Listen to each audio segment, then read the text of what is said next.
it doesn't sound like it was. Like you could fix it in different ways and it would taste different.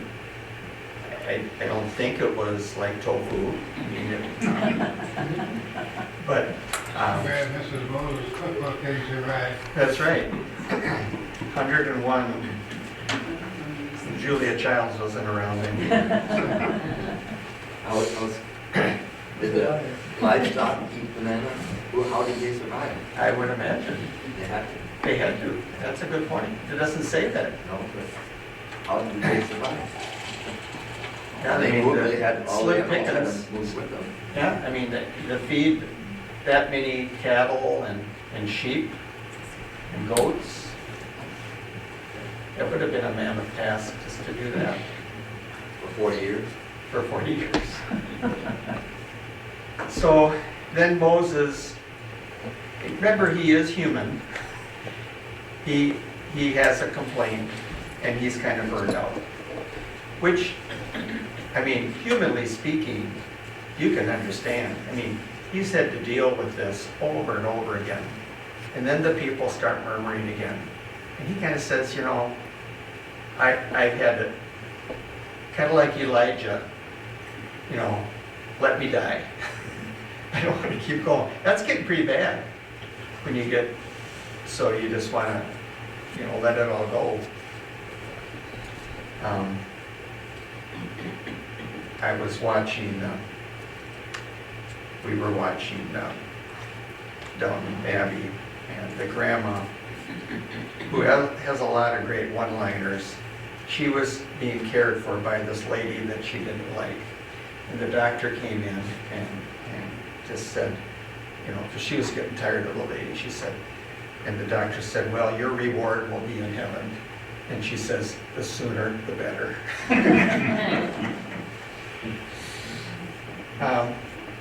So then God says, okay, we'll let 70 elders get appointed. And you know, once again, I don't think that's bad, you know, to kind of divide. You know, one of the problems I think a lot of pastors and big churches have is they try to do it all, and then they burn out.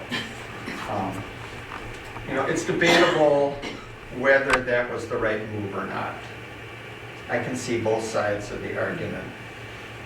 Gothard points out, and J. Vernon McGee points out, he says that they became the Sanhedrin, the Pharisees and the Sadducees, that later, of course, voted to put Christ to death. So, you know, things do change over time. You know, maybe when they started out, they were good, but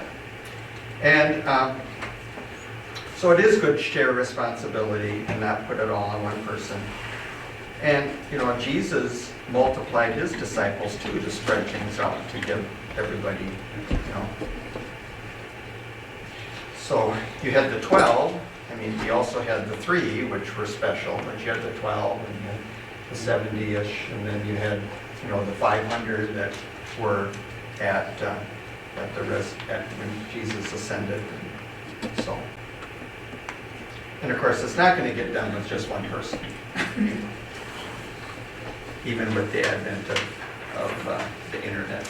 Would these 70 have been part of what Jethro had asked Moses to do when he I think that was part of his deal. Was he says you're going to wear yourself out. said that this Well, was part of them? it might have been, but that was more of the judges. Yeah. You know, that which we got our judicial system from that basis. You know, you'd have the lower courts, and then you'd move up to the 9 finally for the final decision, and then the administration ignores the final decisions. Okay, so that's kind of what we got to last time. So today we're in chapter 11. We don't have time to do a lot of reading today, so we might have to call on some other people here. I mentioned Psalm 68, and the Psalms is kind of scattered with references back to this time period. like they God arise, and then later in Psalm 68, the earth trembled, the skies poured down rain before God, the God of Sinai, before God, the God of Israel.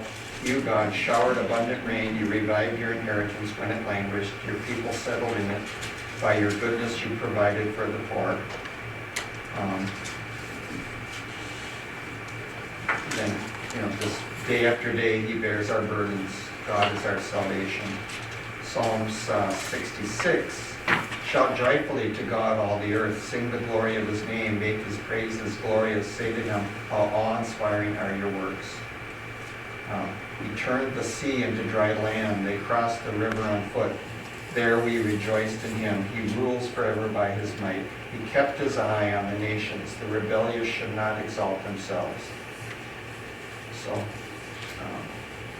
and during the desert time, he refined us as silver is refined. That's one of the reasons why there were 40 years for God to test them. Okay, Numbers 11, 18 through 20. Now here's a little bit of a rehash of an earlier event. So maybe somebody could read that, verses 18 through 20.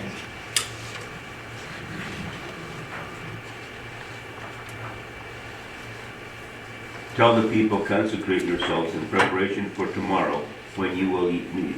The Lord heard you when you wailed. If only we had meat to eat, we were better off in Egypt. Now the Lord will give you meat, and you will eat it, and you will eat it. You will not eat it for just 1 day, or 2 days, or 5, 10, or 20 days, but for a whole month, until it comes out your nostrils and you loathe it. Because you have rejected the Lord, who is among you, and have wailed before him, saying, why did we ever leave Egypt? Yeah. So they were remembering the good old days, which really weren't good old days. When they were slaves. When they were slaves, yeah. I mean, and how soon, we forget. I think that's a lesson there. Okay, so you want flesh? You'll have flesh. And you'll get sick of it. That little analogy coming out your nose is like when you were in junior high and somebody took a drink of milk and then they laughed and the milk came out their nose. That's kind of the vision I have of that.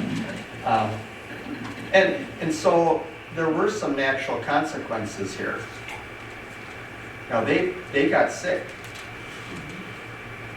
Now the quail, I've read, they were kind of the normal quail that live in the Mediterranean area. They probably got blown in by a wind. Now, with the, bird flu, they could have had bird flu. And they maybe got, it's a natural plague, it could be, that from the birds. Very possible. Psalms 106, verse 15, it says, he gave them their request, but sent leanness to their souls. Now that's a scary verse, isn't it? That sometimes we might pray for something and God will give in, but it's not going to help us. It sent leanness to their souls. Often God says no to our requests because he knows it's the best for us in the long run. They kept complaining, and God said, manna is enough. And they said no. And he gave them what they wanted, but leanness to their souls. That's a scary thing that none of us want.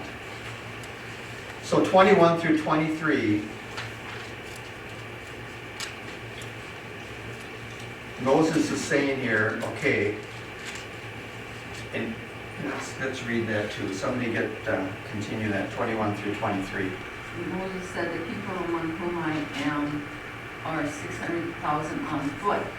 Yet thou hast said, I will give them meat in order that they may eat for a whole month. Should flocks and herds be slaughtered for them to be sufficient for them? Or should all the fish of the sea be gathered together for them to be sufficient for them? And the Lord said to Moses, is the Lord's power limited? Now you shall see whether my word will come true for you or not. Moses was stating what he felt was kind of the obvious. There's 600,000 men that are walking around, plus all the women, the children. So there's at least, 2 million people there. I mean, he's speaking, like exponentially or whatever, like all the fish in the sea. Well, that's not really true, but he's saying that. Or that they slaughtered all their sheep. And then God says, you know what? Am I limited? No. There's that song too. Is my hand waxed short? Is my arm short that I cannot save? And he says, you'll see it. You doubt me right now, but you'll see it. And then the quail came. It says that, I think the quail came, it was 3 feet deep. On the ground. Yeah. Now, the only thing I could think of the equivalent of is the passenger pigeon in the 1800s, which was the most numerous bird in the United States. When they migrated, they said that the sky was dark. And in about 50 years, they were extinct. They weren't as most doves and pigeons, they're not the brightest bulbs, I don't think. So they would land in the fields, and the farmers would send out the hired men with clubs and just club them and just kill them. And there was a lot of waste, I'm sure, kind of like the bison, a lot of waste. And then they would have pigeon pie, which probably less chicken pot pie, but I don't think there's a lot of meat on pigeons or doves. But there's a hunting season on doves. But anyways, I think... They're about half the size of a quail. Yeah. Grouse. Right. So, and even quail don't have tons of meat, especially wild ones, I'm sure.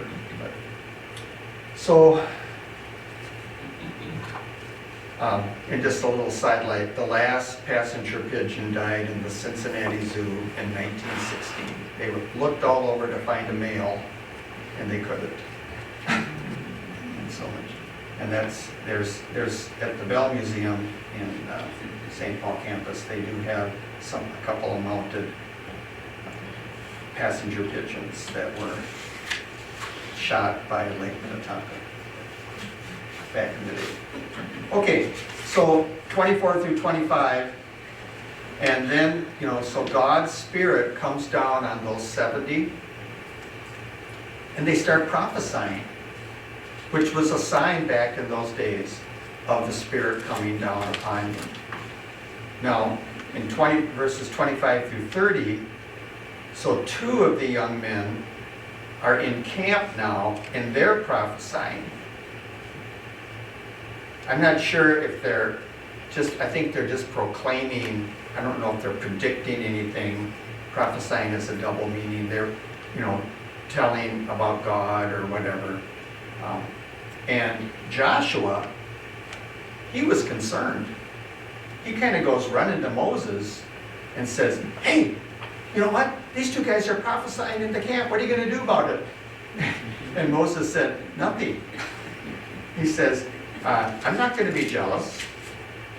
He didn't say this, but he says, I'm the meekest man on earth. What do I care? And he was not concerned. He says, would that all God's people would prophesy. So, verse 31, that's when the quail do finally come. They gathered, verse 32, they gathered 86 gallons, each family. That's a lot. No wonder it was, I mean, that's being gluttonous. That's one of the 7 deadly sins, right? Gluttony.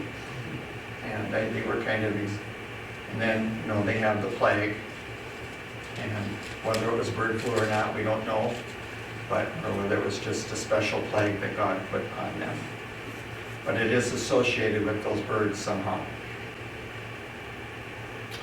Okay, any comments or questions on chapter 11 that hit you? When you get to the towards the end of it, it says that while the meat was still between their teeth, the anger of the Lord came upon them, and struck them with a severe plague, and so that where they were at, they buried the people who had been bleeding. Was that an assumption then, we're making an assumption that not everybody was eating that stuff? It was only those who were, that were Or- complaining and grief. Could be. So, would the rest of them still getting to eat manna? I don't know if they were just overdoing it and people were, I'll just have one today, you know. I don't know. Yeah, I was just kind of wondering why there's some got buried and some were having greedy about it, and then what about all the rest of them? Yeah. Good question. And the animals. Yeah. Yeah. I mean, the animals wouldn't be eating the quail, but the animals were still eating. The manna was still coming down, I think.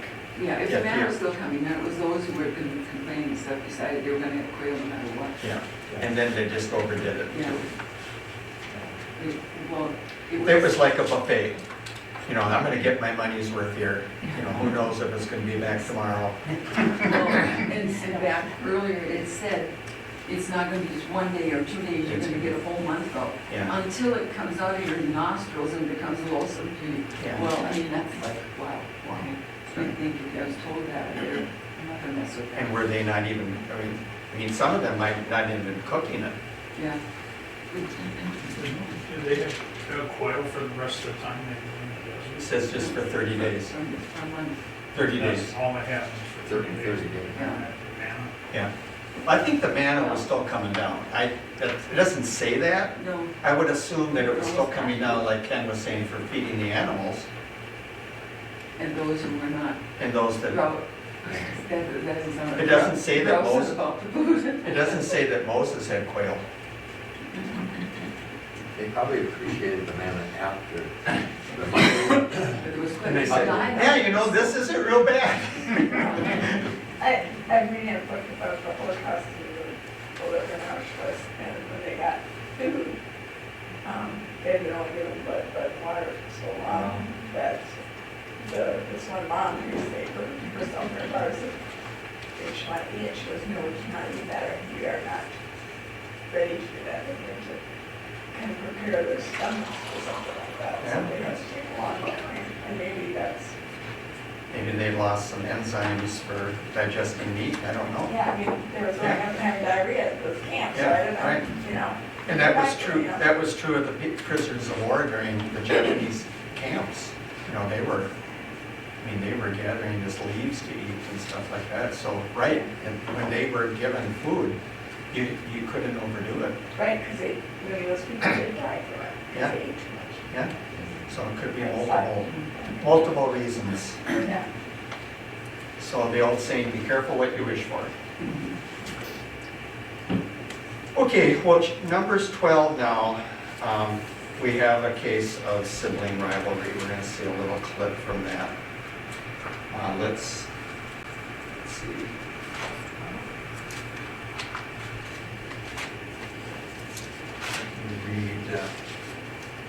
If you read the first 4 verses, and then we'll... Okay, we all know that Miriam and Aaron were the older siblings. So Miriam and Aaron criticized Moses because of the Cushite woman he married, for he had married a Cushite woman. They said, does the Lord speak only through Moses? Does he not always speak through us? And the Lord heard it. Moses was a very humble man, more so than any man on the face of the earth. Suddenly the Lord said to Moses, Aaron and Miriam, you 3 come out to the tent of the meeting. So the 3 of them went out. That's, you know, when your parents used to say to you, David, come into the room, I want to talk to you. What did you feel like? Oh no. Yeah. What did they find out? Obviously, he was guilty of something. Right. Yeah. Which one Which one did did they they find out find about? out? So this is I think a pretty good depiction of the situation here. Now, you gotta remember, you know, Miriam, remember her history. I mean, she was a brave teenage girl. She hid Moses in the bulrushes. She spoke to the princess and explained it was probably recited. Her mom said, okay, you're gonna say this, you know. But, but then we didn't hear anything more of her until they crossed the Red Sea. And then she led the women out with their tambourines. I don't know why they would have everyone brought their tambourine with them out of Egypt, but apparently they did. And they went out and they danced, and we will sing unto the Lord, for he has triumphed gloriously. And then we don't hear much about her until now. And she's a cranky gal. And I think this depicts it pretty good. Hope it goes where I want it.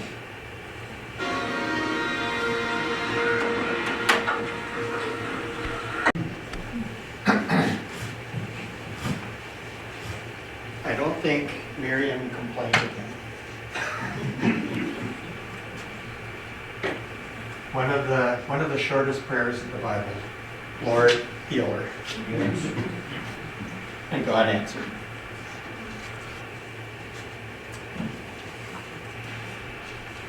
So now in the passage it says part of it was about his marriage to a Cushite woman. Now, is this Zipporah? No. Zipporah was a Midianite. Last we heard from Zipporah was that Jethro brought her and the two boys back after they had left Egypt. It's kind of doesn't say much. Did she die? Did she go back with Jethro? And then Moses married a Cushite woman? Which would be, she wasn't Jewish. And we know, from Fiddler on the Roof anyways, marrying a Gentile was kind of taboo. Now, it doesn't say God doesn't say it was wrong for him to do that. But Miriam took offense, as any good older sister would, She's watching over her little brother Moses. And so both of them say, but Zipporah was never a happy camper. If you remember when they're going back to Egypt and Moses hadn't circumcised the boys, she ended up doing it. And then, she said, you're a bloody husband to me. That wasn't real, loving, I don't think. And then apparently she left and went back to Midian to be with her father and her sisters. And so we don't know. But this is obviously a new life. And like the old joke says, why did he marry her when he's, 80 plus? Well, she could drive at night.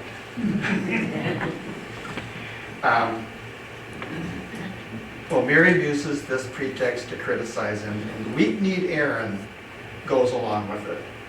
Here's another example of Aaron not sticking up and saying, oh, wait a minute. God chose Moses. I'm his assistant. I'm not better than him. And he saved my bacon back, on Sinai when I made the golden calf. I should be dead. But he didn't. And that's kind of Aaron's MO, isn't it? Kind of weak-kneed. Don't hold too high of an opinion on anything. So, and maybe Miriam's like I'm saying too, hey, you know what? Without me, Moses, you wouldn't be here. I watched for you. I took care of you in that basket. But give me a little credit. But Moses didn't fight back. He didn't really give tit for tat. We don't have him really arguing in the Bible like it did in the video clip. And remember, he became the meekest man and most humble man. When he was growing up until the age of 40, he really thought he was something. He was the prince of Egypt. He was trained in all the wisdom and war tactics of an Egyptian who, some people speculate that he was in line to become Pharaoh. We don't know. That's more of something that we don't have. But God made him meek, and meekness is not being milquetoast. Here's identification or a definition of meekness. Meekness does not identify the weak, but more precisely the strong who have been placed in a position of weakness where they persevere without giving up.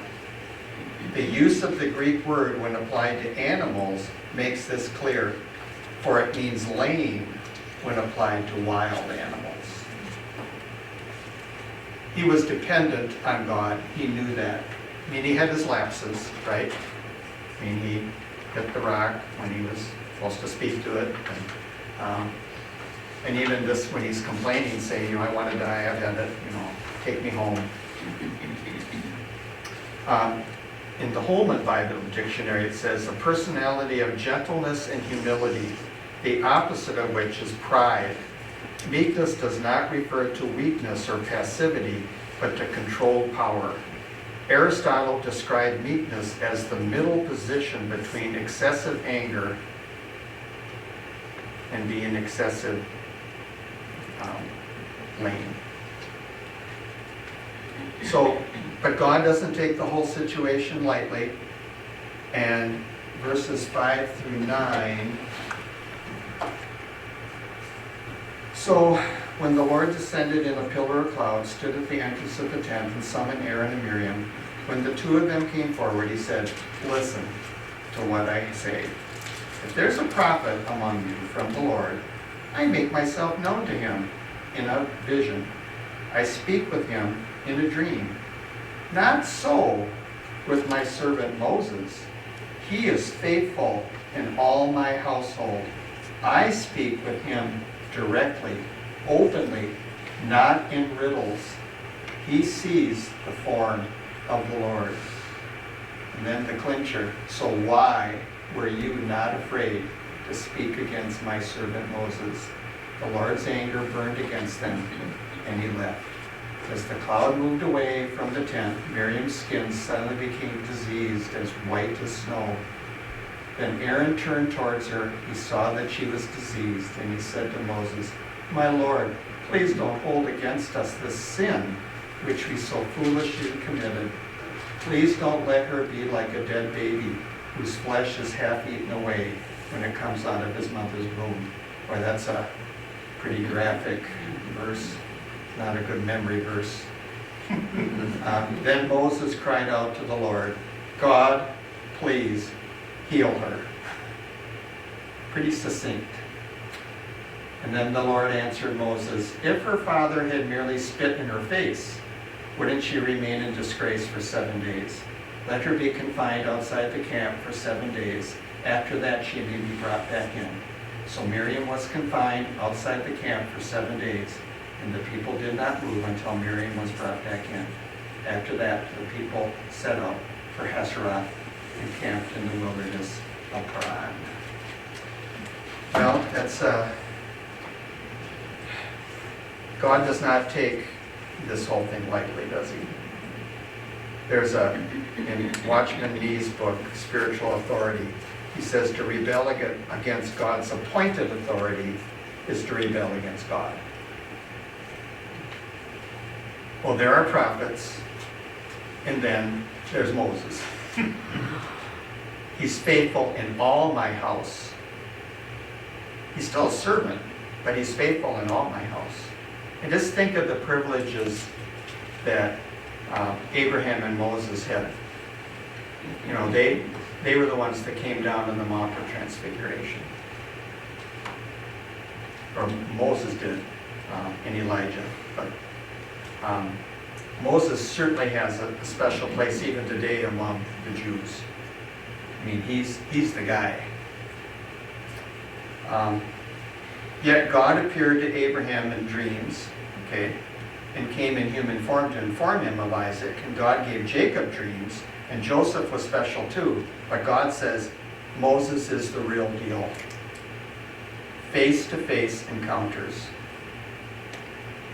So Deuteronomy 18:18, that says, Moses said, God's going to raise up a prophet like Moses. And who's that? Jesus. Yeah. Remember, that's one of the things that people asked John the Baptist. They said, are you one of the prophets? Are you John the Baptist? Are you the prophet?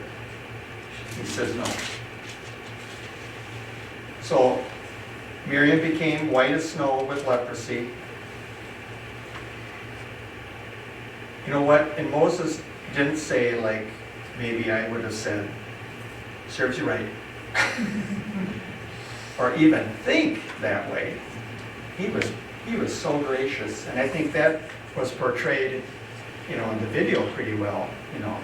Right away, God healed her. He saw her pain. She was his big sister. And he did appreciate her. And that's 7 days that she was out of the camp. I bet that was a miserable week. And I'm sure they brought her food and everything, and they put a tent around her, but I bet she had second thoughts. Why did I do that? So why wasn't Aaron struck? What do you think? Aaron was, he was in on it too. Any ideas? She was the instigator. Okay. He kind of went along. He does say too, when she's struck, Lord, he's repentant. Another thing to think about is he was the high priest. Yeah. Was he the youngest brother?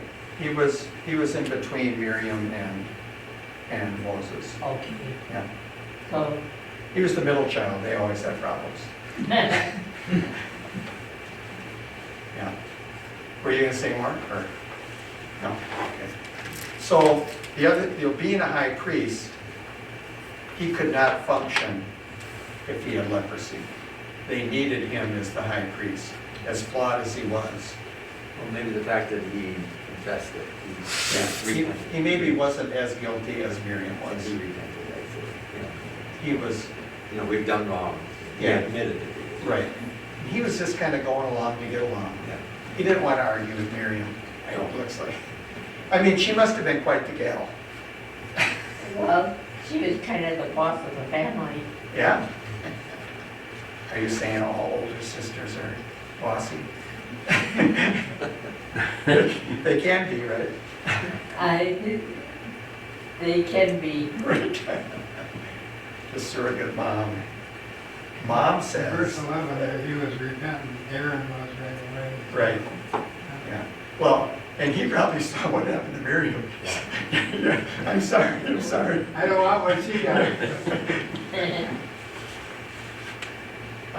It's interesting, J. Vernon McGee says in verse 1, Miriam and Aaron criticized Moses. That J. Vernon McGee says the verb is a feminine verb. So she is mentioned first also in that, Miriam and Aaron. And that's significant. That's not by accident. And then to use a Hebrew word that's feminine in nature means it's coming from her. I don't know if Aaron could have thought that up on his own. Aaron just wanted to get along. Yeah, he doesn't seem to be one that had too much creative thought going No. on. Yeah. So Aaron was pliable, and he regretted it, like he said. Okay, so chapter 13. We're moving on. So now, the Lord spoke to Moses. Send men to scout out the land of Canaan I am giving to the Israelites. Send one man who is a leader among them from each of the ancestral tribes. And Moses sent them from the wilderness of Paran at the Lord's command. all the people were leaders in Israel. Here are their names. Well, two that stand out, of course. Caleb represented the tribe of Judah. And then Joshua represented the tribe of Ephraim. And in my version, it was Hoshea, which was the same as Joshua.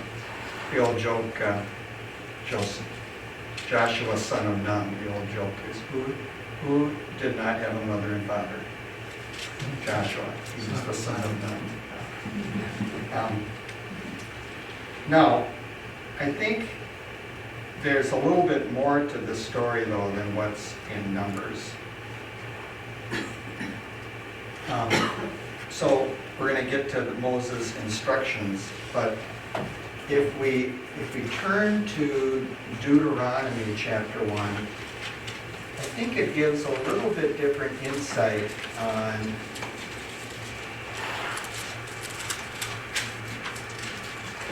Jay Vernon says, sometimes passages addressing the same topic kind of give a little different slant on things. In chapter 1, verse 20 through 22. Okay, so they're at Kadesh Barnea, kind of at the border of the land. We then set out from Horeb and went across all the great and terrible wilderness you saw on the way to the hill country of the Amorites, just as the Lord had commanded us. When we reached Kadesh Barnea, I said to you, you have reached the hill country of the Amorites, which the Lord our God is giving us. See, the Lord your God has set the land before you. Go up and take possession of it all, as the Lord your God of your fathers has told you. Do not be afraid or discouraged. Verse 22, then all of you approached me and said, let's send men ahead of us so that they may explore the land for us and bring us back a report about the route we should take and the cities we will come to. Now, Moses said the plan seemed good to me. Jay Vernon and other people will say, that wasn't God's best. Why did they want to find out if the land was really good or not? Who had already told them? God had told them, the land is good. The land is flowing with milk and honey.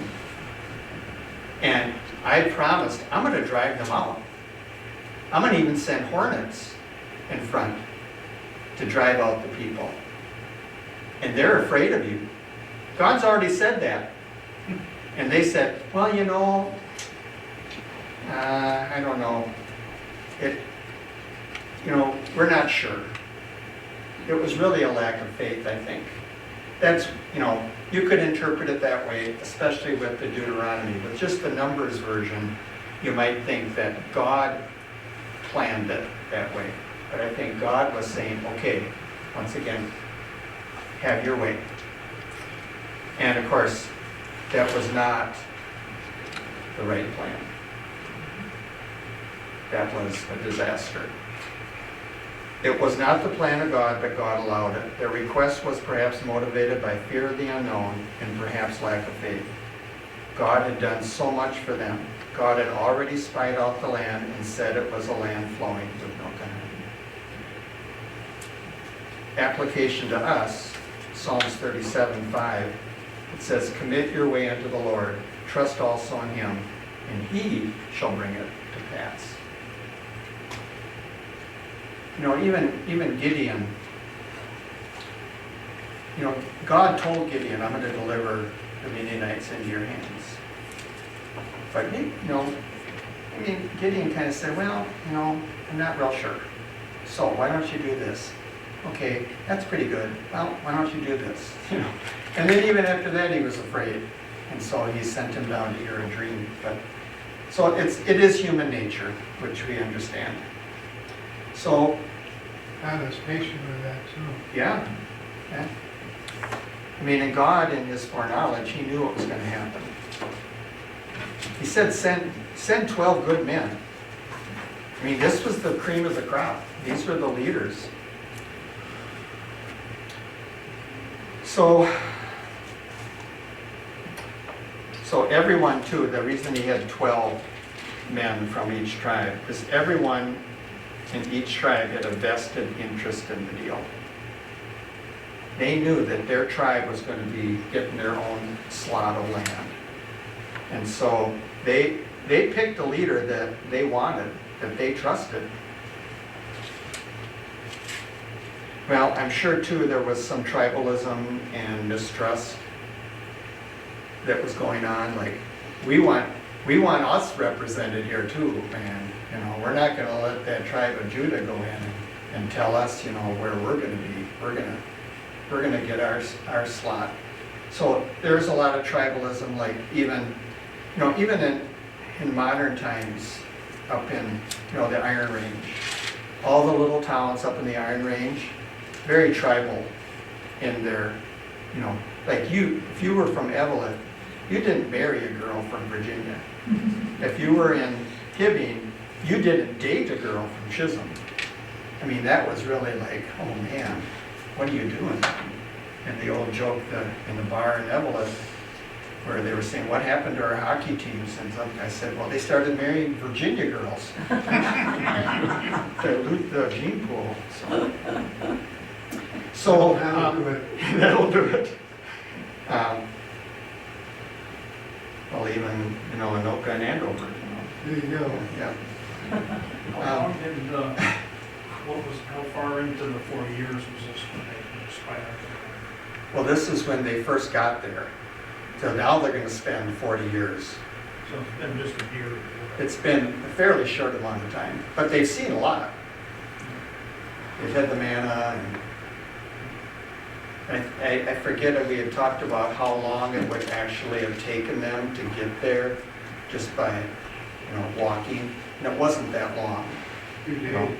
Yeah, I mean, it was years, I think, at this point, or at least, that they took them to get to that point, but now it's Yeah, that going was to be. because they was already dealing with everybody. Yeah, right.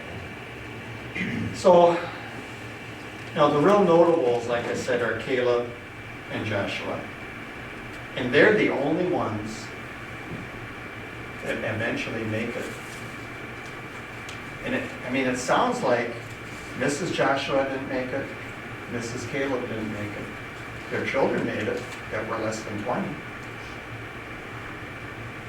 So, and you know, Caleb was special. You know, it said he had, I mean, for an 80-year-old man, when he entered that land, man, he was, you know, he said, I'm 85, he says, and I still feel like I'm, you know, 30. I could use some of that energy. You know, once you find out what he was eating. Yeah, my neighbor came to me and saw her at the mailbox, and she said that somebody had asked her, how old are you? And she says, I'm 86. And he said, well, whatever you're doing, keep doing it. Okay, we're going to see a little clip here about this.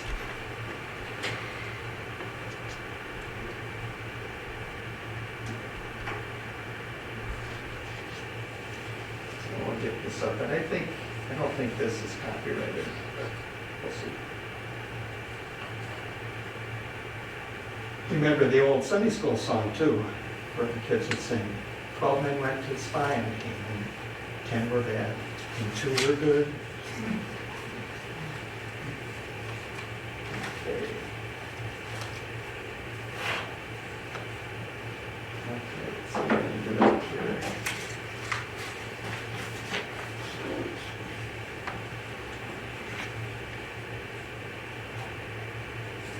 I gotta switch where we're getting it.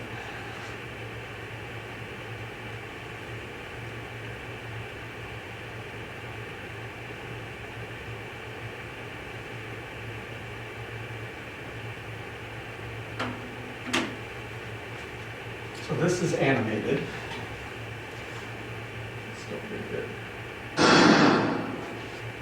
12 spies sent into Canaan.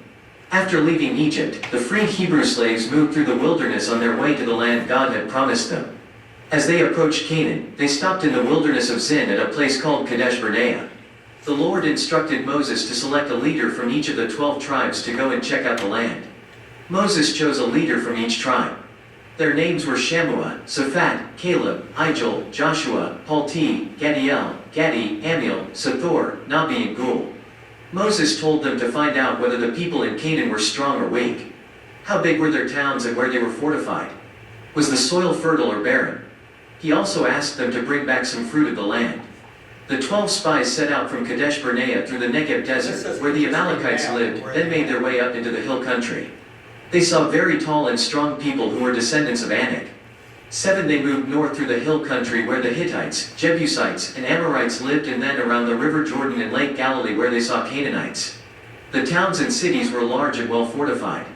They went as far north as Rehob before turning back and retracing their steps. When they reached the valley of Eshcol, they cut off a branch bearing a cluster of grapes. 2 of them carried it on a pole between them, along with some pomegranates and figs. After 40 days, they returned to their camp. They reported, "The land flows with milk and honey. Here is some of its fruit." But the people who live there are powerful, and the cities are large and fortified. One of the spies, Caleb, silenced everyone and said, "We should go up and take the land. We will be successful." 10 of the spies disagreed. "We can't attack these people. They are stronger than us. All the people we saw are huge. Compared to them, we seemed like grasshoppers." That night the Israelites grumbled and wept. They complained to Moses and Aaron, "Why is the Lord bringing us to this land only to let us die in battle? Our wives and children will be taken as plunder." They began planning to choose another leader and go back to Egypt. Moses and Aaron fell face down in front of everyone. 2 of the spies, Joshua and Caleb, stood up and said, "The land we explored is exceedingly good. The Lord will lead us into the land flowing with milk and honey and give it to us. Don't rebel against God or be afraid. The Lord is with us, not them." The Lord told Moses, "How long will these people refuse to believe in me, in spite of all the miracles I have performed among them? I will strike them down with a plague and destroy them, but I will make you into a stronger nation." God told Moses he would punish their rebellion by keeping them in the wilderness for 40 years, 1 year for each day the spies had been in Canaan. The 10 spies who brought a bad report died of a plague. Only Joshua and Caleb survived, along with the spies who trusted in God that he would keep his promises and give them the land. The rebellious people then changed their minds and decided to attack the Amalekites just north of their camp. Moses asked them, "Why are you disobeying the Lord's command? This will not succeed." But they would not listen. The Amalekites, helped by the Canaanites from the hill country, came down, attacked, and defeated them as Moses had warned. For the next 40 years the Israelites wandered around in the wilderness. All those who rebelled against God died. A new generation grew up willing to trust God and take the land God had promised to them, under the leadership of Joshua, supported by Caleb. If you like the... Okay. So a quick overview there, and that's where we'll kind of put today. And we'll kind of pick that up. So you have the one picture of an 8'11" man. But he was a pituitary giant. He, if you went to the land and you saw him walking with a cane, you probably wouldn't be real afraid. Now, if the giants were Shaquille O'Neal, yeah, then I'd be a little more afraid. Yeah, but we'll talk about who the sons of Anak were and who Anak was, and, how big were they really, and we talked somewhat about that when we did the Louis Giglio on this giant in the fall. So that's our lesson for today. So thank you for coming. So we want to be like Joshua and Caleb. I think so.